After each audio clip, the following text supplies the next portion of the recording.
So hi, welcome to Noise Podcast with Max Ryan. We're gonna ask him some questions today. I'm gonna start. So, what inspired you to start making music? So I've also sort of always enjoyed music when I was younger, but I was a late bloomer. I didn't sort of get into it. I was sort of 17, 18, because I was always quite sporty.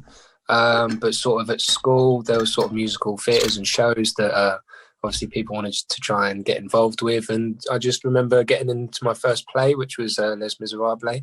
And that was just sort of, that sort of first buzz of it all. And then since then, I did GCSE music and I just started writing and, yeah, making music since then and just got the feel for it, really. Okay, that's very cool. Solid. Awesome. So congratulations on your EP Together.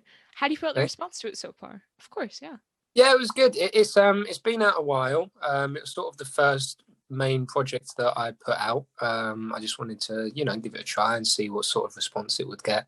But no, I thought it was really well received in my local community. People were playing it and commenting, and it was all sort of good sort of vibes from it all. And hopefully it's just a start. And this year I'm really looking to put more music out, work with other artists, and just sort of progress really as much as possible. Yeah, definitely. Yeah. Speaking of working with other artists, you have a single coming up with Shannon. I'm not entirely sure what their last name is. Can you tell us about it and what we can expect from that single? Yeah, unfortunately, I don't know her last name either. Oh my god! Try and figure that out. Actually, it's a mystery. It's a mystery. I got put in touch with Shannon. Obviously, I don't know how much you know, but I'm working with a company at the minute in the UK called LMS UK Media, and me and Shannon got in touch via that way. And I sort of had a song, and Josh, who works with LMS, was sort of, "Oh, Max, do you want to, look at collabing with artists?" And I was like, yes. And then I met up with Shannon over Zoom, obviously, because of lockdown and everything. And yeah, I sent her the song, and she sent me a demo back really quickly, and it was amazing. And we've just sort of been working on that. We're now waiting. Hopefully, we can then get it recorded. At some point when obviously I think we've got another month until we can actually go back out again, because we've had 3 lockdowns. I don't know how many you lot, but we've been stuck in for like a whole year. It feels like just one continuous one. I'm not sure how many there have been. Yeah, the one here hasn't ended. It's just been getting extended and extended. So have you had a lot of cases then, or is it just sort of the US is horrible right now? So yeah, doing great over here. Well, honestly, I don't think we're any better. I've got family in New Zealand, and they're all normal, and they're living it up, having festivals, and we go out and in and out. We can't make our mind up. Exactly. Hopefully, once we get back out of it, me and Shannon can then obviously do the recording. And it's a bit of a different project. It's the first time I've sort of, worked with another artist, sort of doing a duet. So hopefully, it will come off really well. All right. Solid. Yeah. Awesome. So can you tell me a little bit about your writing process for the EP Together? So obviously with lockdown, we had a lot of time to think and sort of write. And it was probably it's been obviously a mess. The whole sort of world has been stuck. But at the same time, it's been quite nice to sort of reflect, and it's given me a bit more time to sort of focus on my writing. And I think it has progressed over sort of the time that we've had them being locked inside. But just before lockdown, I went through a bit of a breakup, and it gave me time to really digest it. And obviously, you write out your songs, and sort of therapeutic. And a lot of artists, I think, have also done that as well this year. Been going through stuff, and my process is always me, a guitar. I'll try and like a chorus first, little hook before, and then a couple of verses, and I'll always sort of try and tweak it as much as possible. Sort of, you'd write the song, you leave it, and then I'd try and sometimes go back to it and sort of write, what can I add, what lyric can I change, even if you're just changing and or something, one little word. But no, it's been really just nice as well this year to sort of really focus on that part of it and that side to it. And obviously Together is a bit of a cliche as well, because it's also got a double meaning of being not together, sort of coming out of a relationship and being about a breakup. So there's sort of little hidden meanings in some of the songs as well and things like that. And yeah, the reason I called it Together, because I think as a general, the EP links together quite well. But at the same time, it's also got that subtle meaning of actually, not being together anymore, which I hope people who have listened to it have related to it. Yeah. So were you doing music before lockdown, or was lockdown like what pushed you to start putting music out finally? So I had a couple of bits of projects that I was working on, and a couple of singles that I did release, and then I put them down and things like that. And I was gigging a lot in the local area. But this EP was just sort of, I was always going to do it this year regardless. I was always going to put something out there. But I think luckily I managed to get in the studio with a mate of mine called Dave Hazen. He was brilliant, and we managed to get that done just before our first lockdown. Oh, It gave us a bit of time to actually work on some stuff as well and get it out there. And yeah, if anything, we just wanted to get it out there, sort of test the waters with it all, sort of see how people would relate to it. And yeah, I think it's just been a real good starting point. And mainly anything, it's just been great fun to sort of do. yeah. Okay. Definitely, yeah. So I want you to pick your favorite lyric off this EP and tell us the meaning behind it. Oh, you stuck me in there. Oh, that's a big question. I think the general lyric of Pray is obviously what are you waiting on, and I think that one relates to me personally quite well, and it's obviously quite generic, sort of what are you waiting on, what are we waiting on, you know, the world, what we've gone through, what are we waiting on, sort of thing, and it links quite well. I'm trying to think of another one. Be there for you. No, I'm going to stick with Pray. I think that lyric's my favourite one, and that sort of resonates with me the most. There is a song, Bottle Lids, as well, and the first lyric of that line, missing bottle tops occurring, is a good one, because again, it was a memory of that song when I wrote it. Obviously, that reminds me and reflects me in sort of the way in which that song was made.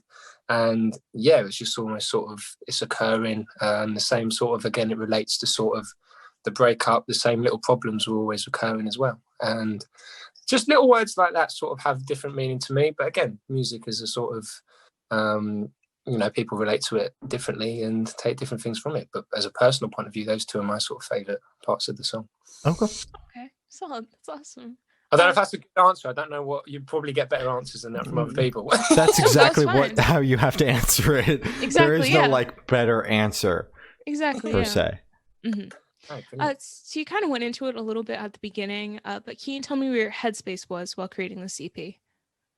Yes, so the funny thing about the EP is I had a load of songs, and I think I had about 25 songs over the space of 2 years, which I started writing. So one of the songs on the EP was actually written, because obviously it was at the start of the relationship, which would have been about 2 years ago. Mm-hmm. And then there was a song which I wrote probably 3 months before we done the final part of the EP. So there's a wide gap between all these songs. Mm-hmm. And we just sort of sat down and pitched them all together. And that's just sort of, the main part of it really. And we just tried to bunch them together and sort of pick the best ones and which ones we thought, we could actually put together. And that was just sort of I've forgotten the question. I've rambled on. I'm so sorry. It's okay. It's just where your headspace was while creating the EP. I was getting there. Mm-hmm. Exactly. All over the place. Been at work all day. Been tired. But good. And that's just sort of where the thought process was. And the main part of it was just sort of trying to put all the answers and all the songs linked together. My headspace, obviously, because of the breakup, obviously you're up, you're down, you're angry, you're sad. It's got a lot of different emotions. And the funny thing about the songs is when we went through them all, which took a while for you, but when we got through them all, we just sort of went, right, which ones relate best to what you're feeling now? Mm-hmm. And I think the great thing about the music as well is sometimes you can write a song, from ages ago, and it doesn't really mean anything to you at that moment in time. But then all of a sudden you go through something like a breakup and, it actually reflects and relates to what you're feeling. And that was sort of, the weird thing about the whole EP in terms of, like you said, my headspace, it was therapeutic, and it just sort of, it was almost like I predicted things subconsciously in my writing to what I was feeling now from when I wrote in the past. And that was just sort of the general feeling from it all. And luckily we managed to link it all together, which the EP, and it just came off really, really well personally, because like I said, it's therapeutic, and it sort of helped me through that sort of time as well. And hopefully, people do relate to it. Okay. So since you said you're like linking things together with the track list, is this like telling a story in a sense? Yeah. So it's not telling like a whole story, but it tells sort of the story of different parts of the relationship. So you've got sort of the first song, Pray, is obviously when you first come out of it and you're sort of praying for it either to, you know, go back to how it was, or praying to move forward, or, you know, just praying for the whole general feeling of when you lose something and when you want something back. And it links with lockdown as well, praying obviously to get out and do stuff and move forward in that sense. You've then got songs like Bottle Lids, which obviously was the start of a relationship, you know, how I felt during the time, the early sort of problems or things that maybe affected towards the end. Memories like that. Obviously, I'll Be There For You, is then you're going from that praying feeling to that moving forward feeling like, oh, you know, no matter what, I'll be there. And then it sort of ends with Find the Love, which is obviously, either way, I hope you move on and find someone else if, you know, it's not necessarily with me anymore. So I think in terms of, there's a little storyline in there with the EP. It takes you obviously from the start of the relationship to the end of the relationship, and I think reflects and links in well together. Okay. And then I also want to add on to that. You mentioned that you kind of sifted through like 20 odd songs that you had to make this EP. Are you going to use the other songs that you didn't use for this EP, or are those just going to stay like in the closet forever? So, for example, Bottle Lids was a song that I never really wanted to put out. I never really felt connected with it. And it was only when we sat down, me and Dave, and went through it all, we actually thought, that it links really well with that song that you're feeling now. And, you know, that's the great thing about writing so many songs, is you have different content and sometimes they link with others. But right now, there's probably even more songs that obviously when you're going through the breakup, you want to write more songs and things like that. And well, we found we probably got a few more songs, which we obviously planned this year. It was to make an album. I might make another EP. You know, me and Shannon have been working together. I'm also working with another DJ to do like a bit of a house sort of track as well. And that's just the main sort of vibe. I think this year is to sort of make some music for myself with other artists, you know, a bit genre as well, and just help me sort of push and get out there as much as possible. Just having fun with it. And have 100%. And the house track as well with Taylor. Again, I met him through LMS UK, and we're speaking, and we've worked on a couple of songs, and we want to get in the studio when we can. And again, it's just nice as well to have a different genre. And you never know, meeting other people, where that's going to lead to as well. And that's a massive thing that I found. Obviously, doing music and networking is key as well. But having fun and enjoying it is also a bonus. So So what band or artist influence you think you can hear the most in the EP? So my main influence has always just been sort of Ed Sheeran. Was a key influence on me. You know, I've been fortunate to see him a couple of times, and he's brilliant. And that's just sort of my live act as well, sort of playing loop pedal and guitar and things like that. And he's been a big influence. There's also people like Paolo Nutini, which I think you can sometimes hear in the voice as well. Artists like James Bay. They're sort of my main influence. And there's a couple of upcoming artists in the UK. I don't know if you can hear them from over where you are, but Tom Grennan, who's recently put an album out that might get to where you are. I don't know. Maybe. Hopefully. I mean, if it's good, I'm excited to hear it.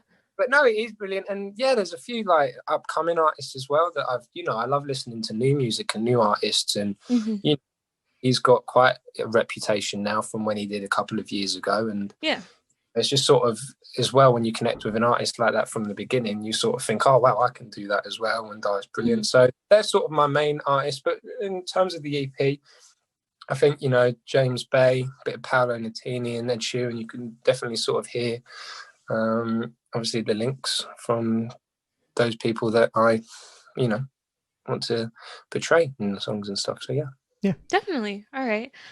So this question should go super, super fast. Off the top of your head, I want you to describe this EP for new listeners in 3 words. Love, emotional, and reflective. And together. It's like a 4th word. All right. Okay, a bonus. Now you're making up your own rules. I see how it is. Come on. I'm sorry. We do that sometimes. So is there a certain feeling you want listeners to have while going through the EP? Sorry, can you say that? Say that again. I didn't quite. It broke up a little. Is there a certain feeling you want listeners to have while going through the EP? I I just think in terms of listeners and a couple of people as well that have given me feedback as well, they just sort of, like I said, it's very reflective. And the one thing I want is them to make it their own, sort of, make all what they're going through, sort of, portray that when listening to the songs and reflect on it. And that's what I do with music, people like Ed Sheeran and stuff. You kind of, take their songs and you to what you're going through. And I think as a musician, that's the biggest thing you can sort of ask for from a listener or a fan. So yeah, hopefully people do go and check it out. It is on Spotify and Apple Music and everywhere else. So go check it out, please do. And they enjoy it. All right. Solid. All right. I get that. Of course. So where do you see the project in the next 5 years? Necessarily for the EP or just my general sort of general project, you making music? So I think it like first and foremost, music is just sort of a hobby, hobby, and I want to continue making as much music as possible and writing with other artists. But obviously, the main goal in the next 5 years is to have an album and do a UK tour with the album or European tour or world tour. I think you need to aim high. Higher you aim, the higher you'll end up, and that's the main goal. In short term, the next sort of aim is to sort of work with other artists, come up with an EP, come up with a few singles, feature on other artists' songs, and gradually make a portfolio and build myself up. I've been focusing on my image and my brand lately. Trying to work on little things like that, and the writing. Hopefully, the songs will always sort of be there, and come naturally, hopefully. And 5 years I want to have an album and a little tour, and just try and make a full-time living off music, really. All right, definitely. All right. So for the last couple questions, we're actually shift away from music and go straight to death row. Boom. So. Okay. If you're on death row, what would your last meal be with a drink? Oh, Chinese. It'd be I'd have sweet and sour pork, bit of rice, prawn crackers, Mongolian lamb. Yeah, I'd have we love a takeaway as well in my house. Have a Chinese.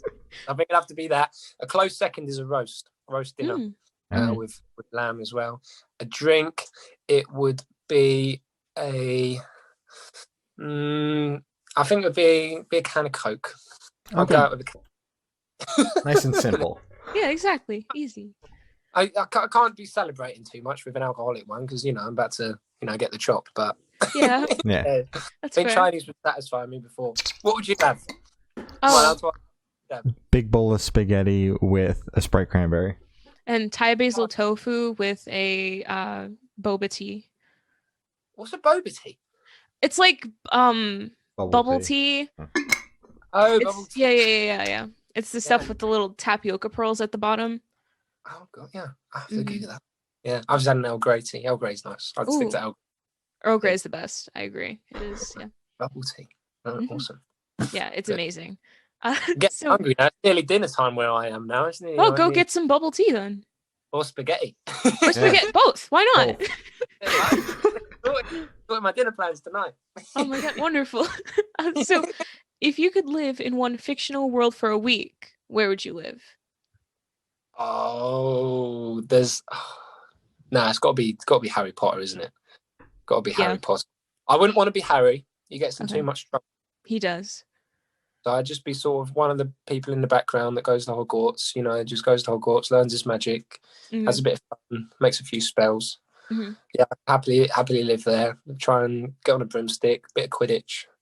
Yeah, Harry Potter for me. All right. So, what house are you?